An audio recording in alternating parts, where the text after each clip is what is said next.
예수님과 니고데모의 계속되는 대화입니다. 두 번째 시간이죠. 예수님은 당시 이스라엘에서 최고의 지도자 그리고 성경 교사, 높은 신분을 가졌던 니고데모에게 사람이 거듭나지 아니하면, 위로 나지 아니하면 하나님 나라에 들어갈 수 없다라고 말씀을 하셨습니다. 니고데모는 당시에 누가 봐도 존경할 만한 최고의 바리새인 그리고 성경 학자였죠. 그리고 사내들인 공의원이기 때문에 누가 봐도 세상적으로나 지식적으로 최고의 사람이었지만 예수님의 말씀을 잘 이해를 못했습니다. 예수님이 바람의 예를 들면서 바람이 지나가는 것처럼 성령으로 난 사람도 그와 같다 계속 설명을 해주셨습니다. 근데 오늘 말씀을 보시면 계속해서 니고데모가 예수님의 말씀을 잘 이해를 하지를 못합니다.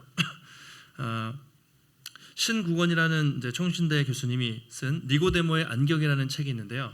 니고데모의 안경. 그래서 이 내용을 이렇게 말해요. 니고데모가 예수님의 말씀을 이해하지 못한 것은 그에게 복음의 안경이 없었기 때문이다.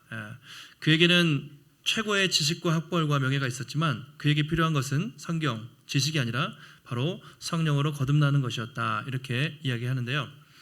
우리가 안경을 쓰신 분들은 안경을 쓰면 어떤 렌즈를 쓰냐에 따라서 세상이 그 안경을 통해 보이는 것처럼 니고데모는 지식은 뛰어났지만 복음으로 거듭나지 않았기 때문에 복음의 안경이 필요했다. 그래서 성령으로 거듭나고 또 복음의 렌즈를 끼고 그렇게 살아야 한다. 그래서 이제 기독교 세계관에 대한 이야기를 하고 있는데요.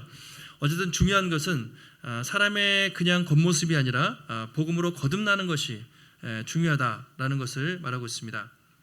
예수님이 오늘도 성령으로 거듭난 사람은 바람과 같아 이렇게 표현하니까 니고데모가 아니 어떻게 그런 일이 있을 수 있겠습니까? 라고 이야기를 합니다. 이 말은 예수님 도대체 말이 안 되는, 상식적으로 말이 안 되는 소리를 하지 마십시오라고 예수님께 답답함을 표현을 하는 것입니다.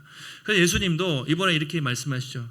네가 이스라엘의 선생이면서 이것도 알지 못하느냐? 여기 이제 정관사, 네가 이스라엘의 그 선생이라고 되어 있는데 그 말은 누가 봐도 알만한 이스라엘에서 최고 존경받는 지도자이자 성경 박사였던, 아마 구약 성경을 아마 달달 외웠던 그런 성경 지식이 뛰어났던 사람인데 어떻게 이렇게 거듭남, 가장 기본적인 것도 알지 못하느냐라고 예수님이 답답해 하십니다. 예수님이 니고데모를 그냥 책망을 하는 것이 아니라 이것은 니고데모로 대표되는 당시 유대인들의 어리석은 모습들을 지적을 하는 것이죠. 당시 유대인들이 어땠냐면 바리새인들이 겉으로는 일주일에 몇 번씩 금식하고 하루 3번씩 기도하고 구제하고 그런 것 같지만 뒤에서는 온갖 악한 일들을 저지르면서 경건한 척했지만 거듭남이 없었어요. 하나님의 생명이 없었기 때문에 하나님을 떠나 있는 니고데모를 포함한 그 유대인들의 모습을 지적을 하고 있습니다. 우리는 니고데모를 보면서 사람이 아무리 똑똑하고 심지어 성경을 달달 외우고 또 사회적 지위와 가문이 좋아도 성령으로 거듭나지 않으면, 하나님이 새롭게 거듭나게 하지 않으면 하나님을 알 수 없다라는 것을 알 수 있습니다.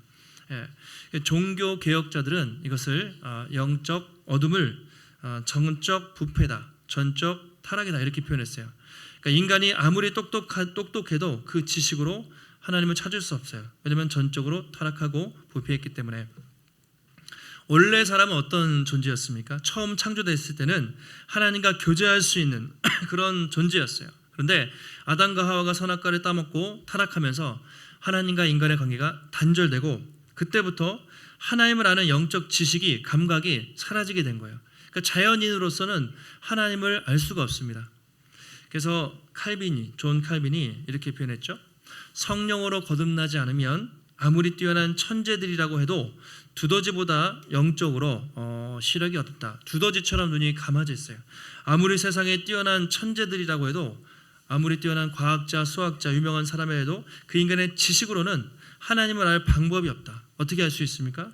성령으로 거듭나게 하시고 하나님이 그 빛을 비춰 주셔야만 알 수가 있다라는 것이죠. 우리는 지난주와 이번 주를 보면서 여러분 니고데모를 보면서 어떻습니까? 참 답답하죠. 그렇게 똑똑한 사람이 성령으로 거듭나는 것도 이해하지 못하고 엄마 뱃속에 들어갔다 나와야 됩니까? 이런 소리를 하고 있는 니고데모의 모습을 보면서 우리가 참 안타까운데, 사실은 여러분도 생각해 보시면 예수 믿기 전에, 아니, 여러분들이 처음에 신앙생활할 때 다 니고데모처럼 다 그렇게 부족한 사람들이었습니다. 이 중에 처음부터 성경 읽고 기도하고 말씀 보고 막 설교 잘 듣고 그러시지 않았잖아요. 처음에는 우리도 이렇게 성경 말씀을 봐도 이게 무슨 말씀인지 도무지 이해가 안 가고, 기도해도 막 그렇게 기도하시면 어때요? 눈을 감으면 딴 생각이 나고 잡생각이 나고, 또 설교를 들으면 도대체 무슨 말을 하는지 이해가 안 가는, 우리도 그런 시간을 겪었어요. 누가 예수 믿으라고 하면 당신이나 믿으라고 하거나, 참 어떻게든 하나님을 믿지 않으려는 그런 본능이 우리에게 있었죠. 그런데 하나님의 은혜로 우리가 이렇게 예수님을 믿게 된 거예요. 그러니까 니고데모는 사실은 다 하나님을 떠난 사람들의 모습을 대표합니다. 그리고 우리 모두는 니고데모의 후손들이었어요. 그래서 성경을 보시면 바울이 하나님을 떠난 인간의 모습을 에베소서에서 이렇게 표현하고 있습니다. 이제부터 너희는 이방인이 그 마음에 허망한 것으로 행함같이 행하지 말라. 그들의 청명이 어두워지고 그들 가운데 있는 무지와 그들의 마음이 굳어짐으로 말미암아 하나님의 생명에서 떠나 있도다, 이렇게 말해요. 그러니까 이방인들의 상태, 하나님을 믿지 않는 사람들의 상태가 뭐냐면 청명이 어두워졌어요. 무지해요. 마음이 굳어지고 하나님의 생명에 떠나 있었다라고 말하고 있습니다.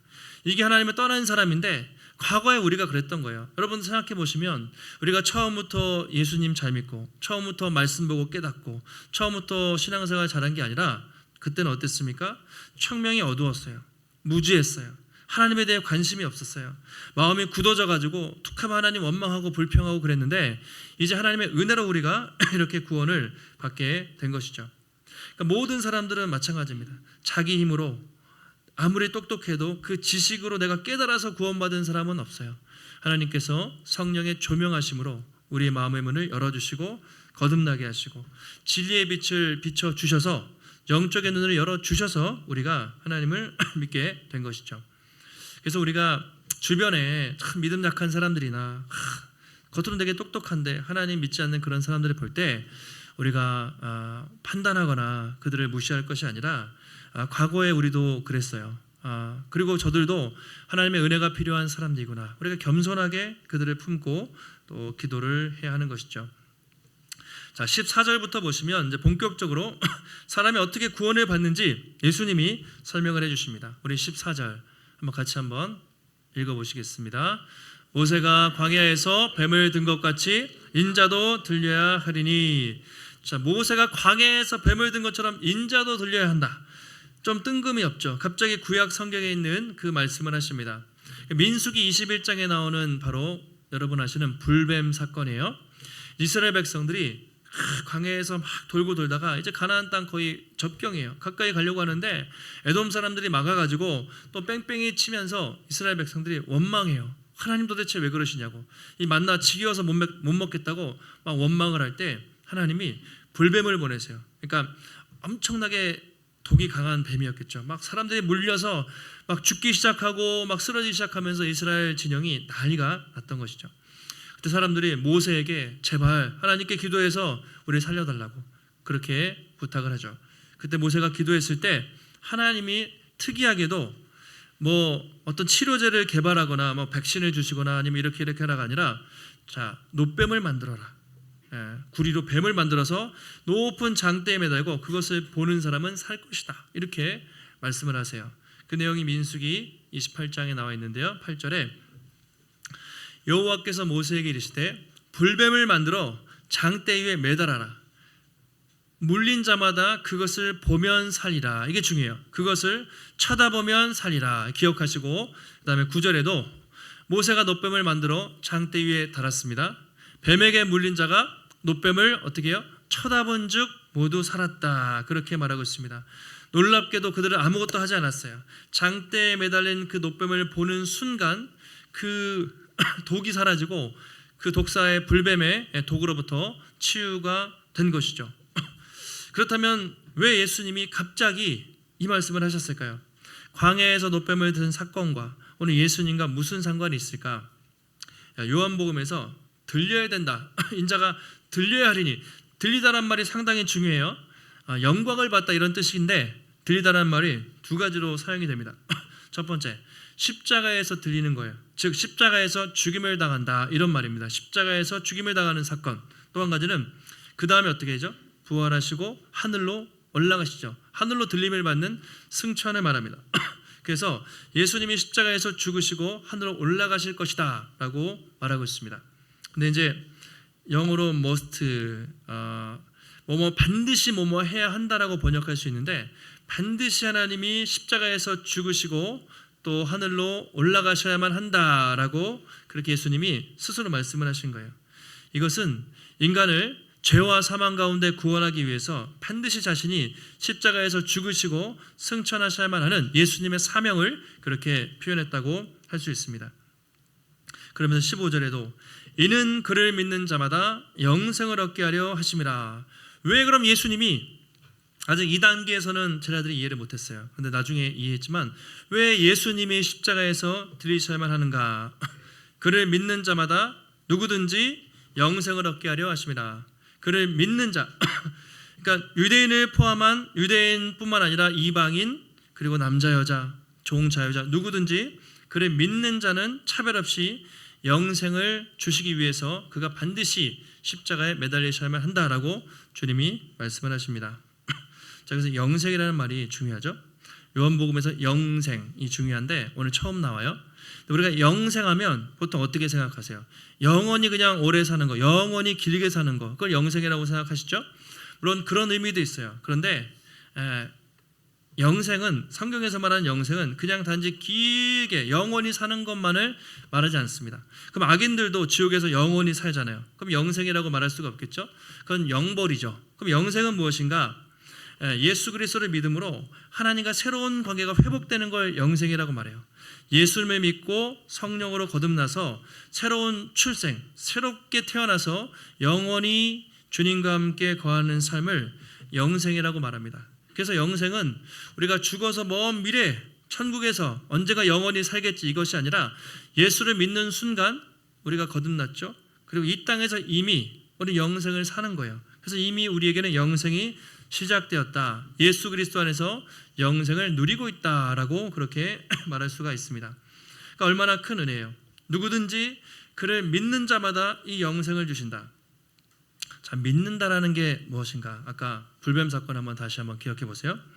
사람들이 아까 어떻게 나왔다고 말씀드렸죠? 불뱀을 쳐다본즉 또는 바라본즉 그냥 아무것도 안 해요. 약을 바를 필요도 없었습니다. 피를 뽑을 필요도 없고 해독제를 찾아다닐 필요도 없었어요. 누구든지 뱀에 물려가지고 거의 죽을 지경인데 그 장대에 매달려 있는 뱀을 보는 순간 희한하게도 완전히 깨끗하게 그렇게 치유를 받은 것이죠. 하나님의 말씀에 순종하는 마음으로 자기의 시선을 돌려서 장대를 향해서 노뱀을 봤을 때, 바라보았을 때 놀라운 치유를 경험을 했습니다. 아마 거기서도 불순종하는 사람들이 있을 거예요. 아니 무슨 말도 안 되게 그 뱀을 쳐다본다고 병이 낫겠어 라고 불순종하면서 쳐다보지 않은 사람들은 그렇게 죽임을 당했겠죠. 결국 상식적으로는 이해가 되지 않았지만 하나님의 말씀을 믿고 믿음으로 순종하는 사람들에게만 구원이 허락이 됐던 것이죠. 그러니까 우리는 이 사건을 통해서 진짜 믿음이 무엇인가, 참된 믿음이 무엇인가를 한번 확인할 수 있습니다. 그러니까 믿음이란 하나님의 약속을 신뢰하고 하나님을 바라보는 것, 하나님을 바라보는 것. 믿음의 본질은 하나님을 바라보는 것이라고 할 수가 있습니다. 예수님께 적용을 해본다면 진짜 믿음은 나를 위해 십자가에 달리신 예수 그리스도를 바라보는 것, 그것입니다. 키에르케고르라는 철학자가 이제 책에서 이렇게 표현했습니다. 믿음은 바라봅니다. 그러니까 바라보는 거예요. 뭘 바라봅니까? 자신의 비참함을 인정하고 하나님의 은혜를 바라보는 것, 그것이 믿음이다 이렇게 표현을 했습니다. 그러니까 진짜 믿음은 내 힘과 능력으로 절대로 내가 스스로 구원할 수 없어요. 내가 열심히 살고 말씀을 지키고 내 노력과 행위로 절대로 구원받을 수 없고 자신의 비참함을 인정하고 나의 시선을 하나님을 향해 돌려서 하나님의 은혜와 사랑을 바라보는 것이 믿음이다 그렇게 말하고 있습니다.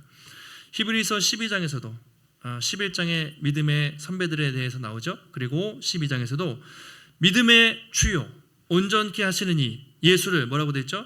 예수를 바라보라고 되어 있죠. 바라보라. 예. 알파와 오메가, 믿음의 시작이요 믿음의 완성자 되시는 예수 그리스도를 바라보라. 이것이 믿음이라고 성경에서 말하고 있습니다. 그러니까 믿음은 더 이상 소망 없는 인생을, 내 자신을 믿고 사는 것이 아니라 날 위해서 갈보리의 언덕에서 십자가에 달리신 그리스도를 바라보는 것, 그것이 믿음이고, 누구든지 그를 바라보는 자, 누구든지 그를 의지하는 자에게 영원한 생명을 주신다. 이것이 우리가 믿는 복음이죠. 그러니까 구원은 참 단순해요. 정말 평생 뭐 어떤 노력을 하고 말씀을 지키고 고행을 하고 그것이 아니라 어차피 우리에겐 소망이 없으니 십자가에서 모든 것을 이루신 그분을 믿고 바라봄으로 구원이 완성되고 값없이 영원한 생명을 얻는다. 그것이 믿음이고 구원이라고 말하고 있습니다. 자, 그렇다면 예수님이 왜 하나님의 아들이 꼭 그렇게 십자가에 죽으셔야만 했는가? 그 가혹한 일을 당하셔야만 했는가? 그 이유가 우리 16절에 나오죠. 우리 잘 아시는 말씀 같이 한번 3장 16절 암송하시는 분들은 한번 암송하셔도 돼요. 한번 천천히 읽겠습니다. 하나님이 세상을 이처럼 사랑하사 독생자를 주셨으니 이는 그를 믿는 자마다 멸망하지 않고 영생을 얻게 하려 하심이라. 아멘. 여러분, 이 구절 여러분 가장 잘 아시고 성경에 수많은 구절들이 있지만 가장 사랑하는 구절 하나 뽑으라면 요한복음 3장 16절 대부분 암송하시고, 우리 목사님들이 전도축제라거나 초청하면 요한복음 3장 16절로 설교를 하고, 여러분들이 누군가에게 복음을 전할 때도 항상 요한복음 3장 16절을 그렇게 가르치는 모든 사람들이 사랑하는 그 말씀이죠. 요즘에는 잘 모르는데 옛날에 노래 있죠. 하나님이 세상을 이처럼 사랑하사. 아세요? 애들 물어보니까 몰라요.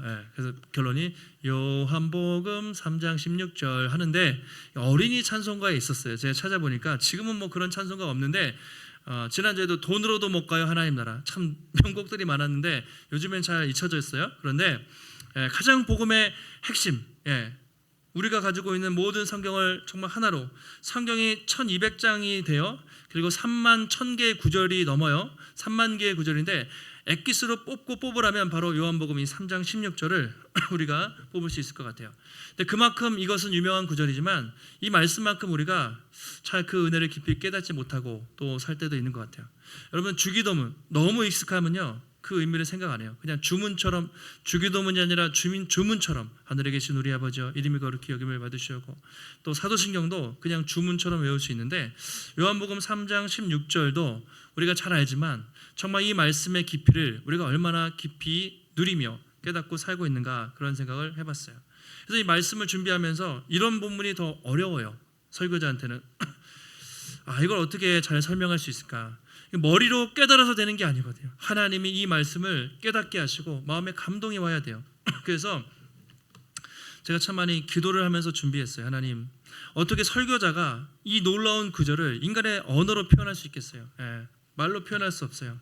하나님께서 이 말씀을 통해서 그들이, 우리 성도님들이 하나님의 사랑을 깊이 깨달을 수 있게 해달라고.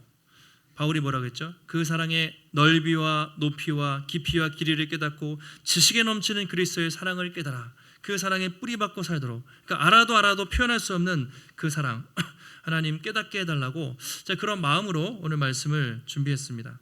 다시 한번 여러분, 이 구절에 하나님이 세상을이잖아요. 그 속에 자, 여러분의 이름을 넣어서 한번 다시 우리 외워볼게요.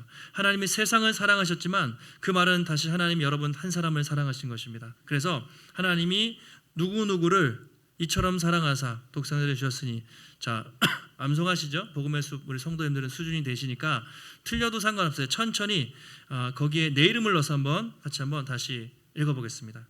하나님이 하정웅을, 자기 이름을 다시, 하나님이 하정웅을 이처럼 사랑하사 독생자를 주셨으니 이는 그를 믿는 자마다 멸망하지 않고 영생을 얻게 하려 하심이라. 아멘. 하나님이 여러분을 그처럼 사랑하사 독생자를 주시고 십자가에 죽으신 것을 여러분 믿으십니까? 그것은 온 세상을 향한 사랑이기도 하지만 나를 위한 사랑이었습니다. 하나님이 세상을 이처럼 사랑했다. 자, 이 세상이라는 말이 이거잖아요. 세상. 요한복음의 세상은 부정적인 의미예요. 주로 악한 세상, 하나님을 거부한, 하나님을 불신한, 하나님을 떠난 어두운 세상입니다. 하나님이 세상을 사랑했대요. 이거 충격적인 표현이에요. 왜냐하면 유대인들 입장에서는 하나님이 유대인을 이렇게 사랑하사, 하나님 이스라엘 백성들을 이렇게 사랑하사 독생자를 주셨으니 라면 좀 이해가 갈지 모르겠어요. 하나님이 저 더러운 이방인들과 이 자신을 거부하는 악한 세상을 그렇게 사랑하셨다. 이것은 충격적인 표현이죠. 그리고 세상을 이처럼 사랑했다. 도대체 얼마만큼일까요? 이처럼이라는 이 표현이 영어로는 이제 so that라고 나오고 히브리어 헬라어로는 후토스라는 표현이 있어요. 도대체 얼마나 이처럼 사랑했다는 게 얼마나 많이 사랑했는가? 하나님의 사랑을 강조하는 표현으로도 볼 수 있지만 원문을 보면 하나님이 어떤 방식으로 사랑하셨나, 어떻게 사랑하셨나 이것이 맞습니다. 하나님은 우리를 어떻게 사랑하셨나? 바로 당신의 사랑하는 독생자를 내어주는 그런 방식으로 그만큼 사랑하셨다라는 것이죠. 구약 시대는 어떻게 했습니까? 장대에 매달린 노뱀을 보는 자마다 구원을 받았어요. 임시적인 구원이었어요. 그런데 예수님이 어떻게 하셨습니까? 하나님께서 당신의 아들을, 노뱀이 아니라 그의 아들을 십자가에 장대에 매달고 그를 믿는 자마다 구원해 주시는 놀라운 사랑을 베풀어 주신 것이죠. 하나님은 단순히 우리를 사랑한다 얘들아, 사랑한다 얘들아 말로만 하는 것이 아니라 가장 값비싼 자신의 독생자, 이 표현은 유일무이한 또는 하나밖에 없는 아들인데 가장 비싼 대가를 치르면서 바로 그 희생적인 헌신적인 사랑을 하셨다. 그것이 하나님의 세상을 이처럼 이와 같은 방식으로 그렇게까지 사랑했다는 표현이죠. 그래서 바울이 우리가 아직 죄인 되었을 때에 그리스도께서 우리를 위하여 죽으심으로 하나님께서 우리에게 대한 자기의 사랑을 확증 또는 증명하셨다 표현하잖아요. 언제 우리를 사랑하셨습니까? 우리가 아직 죄인 되었을 때, 이 시점이 중요하죠. 우리가 하나님을 찾고 우리가 하나님을 기다리고 우리가 하나님을 소망할 때가 아니라 죄인이라는 말은 원수 되었을 때, 우리가 아주 원수 짓을 하고 있을 때, 우리가 하나님을 찾지도 않고 하나님께 불평하고 하나님을 떠나서 세상에서 살고 있을 그 시점에 그리스도께서 아무 이유 없이, 아무 조건 없이 당신의 가장 사랑하는 아들을 내어주심으로 하나님 우리를 얼마나 사랑하시는지 그의 사랑을 확증, 증명해 보이셨다라고 그렇게 말하고 있습니다. 여러분, 세상의 사랑은 어떻죠? 다 세상에도 사랑이 있긴 있는데 주로 따지고 보면 계산적인 사랑, 또 뭔가 기대하는 조건적인 사랑인 경우가 많습니다. 그래서 우리가 give and take, 주고받아요. 주기만 하는 사랑은 없어요. 주고받아요. 그러면서 우리가 서로 사랑을 배워갑니다. 부모와 자식 간에도, 부부 간에도 애들에게 우리는 그래도 사랑하려고 일방적으로 사랑을 주려고 하지만 어떻습니까? 하다가 자식이 말을 안 듣고 그러면 힘들죠. 화가 나죠. 사랑을 못할 것 같아요. 그래도 또 사랑을 하려고 해요. 부부 간에도 어떻습니까? 남편과 아내 간에도 서로 사랑하려고 잘해주려고 뭐 그렇게 하다가도 남편이 아내가 말을 안 들으면, 내 뜻대로 안 되면 화딱지가 나가지고 야, 저 사람을 계속 사랑해 말어. 우리는 계속 끊임없이 뭔가 사랑을 베풀고 싶지만 가족들 사이에서도 그 조건적인 완전한 사랑을 우리가 할 수가 없습니다. 그러나 하나님의 사랑은 계산적이지 않아요. 조건이 없고 완전한 사랑이죠. 우리에게 무엇을 기대하고 우리가 사랑받을 만한 자격과 조건이 있어서가 아니라 우리가 아직 죄인 되었을 때, 우리가 아직 원수 되었을 때 하나님을 대적하고 있는 바로 그 순간에 당신의 아들을 주심으로 우리를 사랑하셨다라고 그렇게 말하고 있습니다. 그 하나님의 사랑은 누가 이렇게 표현했어요. give and take가 아니라 give. 주고 또 주기만 하는 사랑이다. 아낌없이 주는 나무라는 거 아시죠? 아낌없이 주고 또 주면서 기뻐하는. 세상 사람들은 주면서 받아야 돼요. 계속 주기만 할 수 없어요. 그러면 우리의 사랑은 고갈됩니다. 그러나 하나님은 주고 또 주고 또 주고 또 주고 또 주기만 하는 그런 완전하고 영원한 사랑을 십자가를 통해 보여주셨다라고 말하고 있습니다. 그러니까 우리는 그 갚을 수 없는, 그 변하지 않는, 측량할 수 없는 그 사랑을 받았고 누구든지 그를 믿는 자마다 지금도 영생을 누리는 그 은혜가 계속되고 있다고 말하고 있습니다. 그래서 어거스틴, 중세의 교부 어거스틴이 이렇게 표현했습니다. 고백록에서 하나님은 각 사람을 마치 그 한 사람만 사랑하는 것처럼 사랑하신다 이렇게 했어요.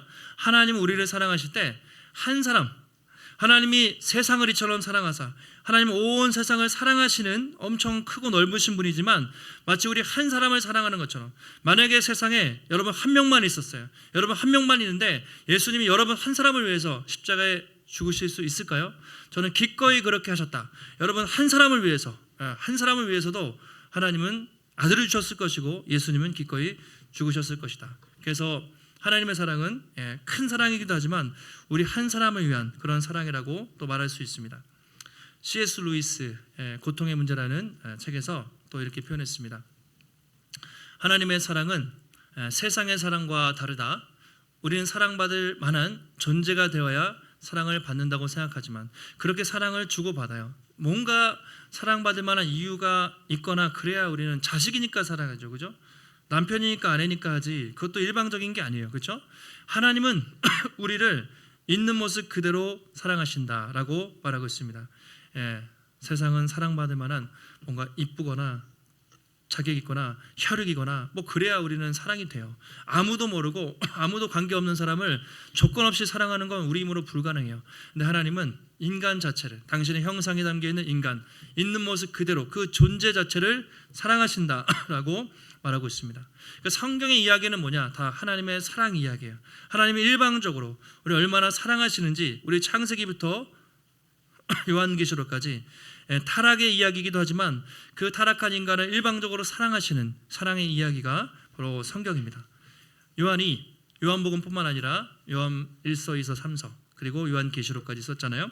자, 요한 1서 3절에 보시면 3장 1절에 보시면 보라 아버지께서 어떻게 우리를 사랑하셨는가, 하나님의 자녀라 일컬음을 받게 하셨는가라고 감탄사를 쓰고 있죠. 보라 아버지께서 어떠한 사랑을, 얼마나 큰 사랑을 우리에게 베푸사 우리 하나님의 자녀로 삼아 주셨는가, 이것이 크고 놀라운 일이라고 말합니다. 요한일서 4장 9절에서도 이렇게 말하죠.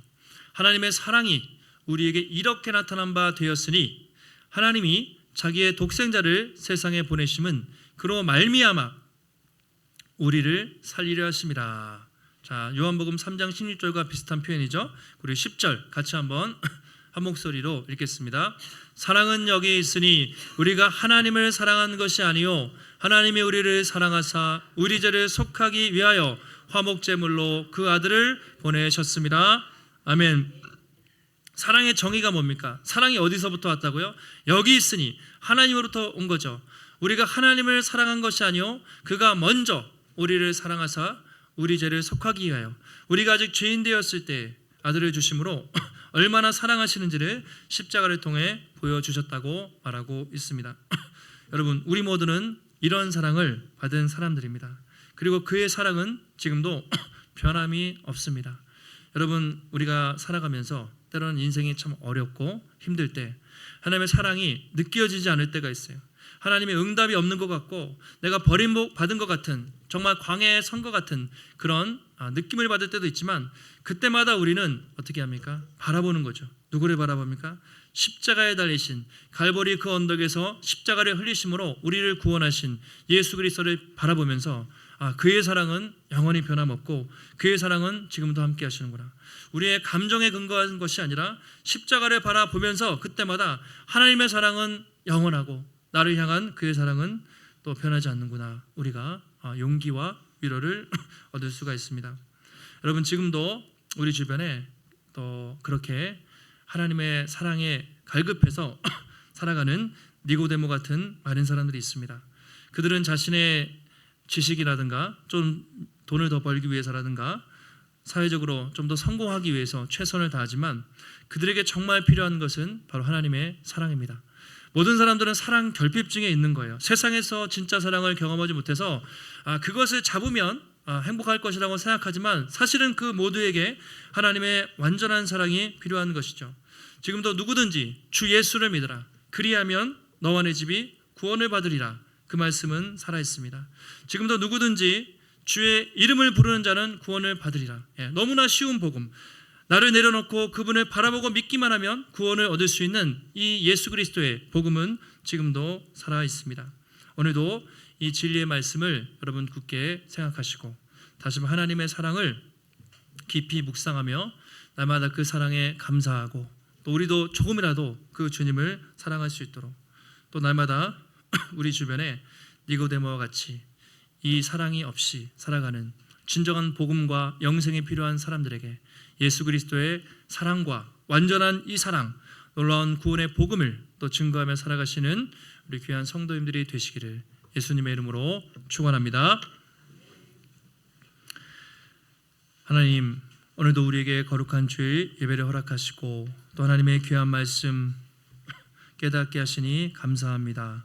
하나님이 세상을 이처럼 사랑하사 독생자를 주셨으니 하나님, 하늘보다 높고 바다보다 귀한 사랑, 우리가 인간의 말로 표현해도 부족할 만한 하나님의 그 영원한 독생자를 내어주신 측량할 수 없는 그 사랑, 우리가 날마다 기억하며 하나님 그 사랑을 깨닫고 날마다 감사하며 살게 하시고, 때로는 인생의 환난과 어려움이 찾아와서 낙심이 될 때에도 하나님의 사랑이 느껴지지 않을 때에도 믿음은 바라보는 것입니다. 십자가에 달리셔서 우리의 구원을 완성하신 갈보리 언덕에 계신 예수 그리스도의 십자가를 바라보며 날마다 영원히 변하지 않는 그 사랑 붙잡고 하나님 우리가 살아갈 수 있도록 도와주시고, 우리 주변에 이 예수의 복음이 하나님의 사랑이 필요한 사람들에게 하나님의 사랑 흘려보내는 또 축복의 통로로 살아갈 수 있도록 하나님 붙잡아 주시옵소서. 오늘도 주님 앞에 나올 때 우리 마음과 정성을 다해 주님 귀한 예물 드렸습니다. 하나님, 드려진 손길마다 축복하여 주시고 하나님, 우리 모든 인생에 우리의 물질과 시간과 건강과 은사 모든 것이 하나님의 것임을 인정하며 먼저 그의 나라와 의를 구하며 우리의 삶을 드릴 때 하나님, 우리 인생에 궁핍하지 않고 날마다 충만하게 채우시고 공급하시는 하나님의 놀라운 손길을 날마다 경험할 수 있도록 하나님 붙잡아 주시옵소서. 한 주간도 하나님의 귀한 사랑 힘입어 주님 승리케 하시기를 간구하오며 존귀하신 예수님의 이름으로 기도하옵나이다. 아멘.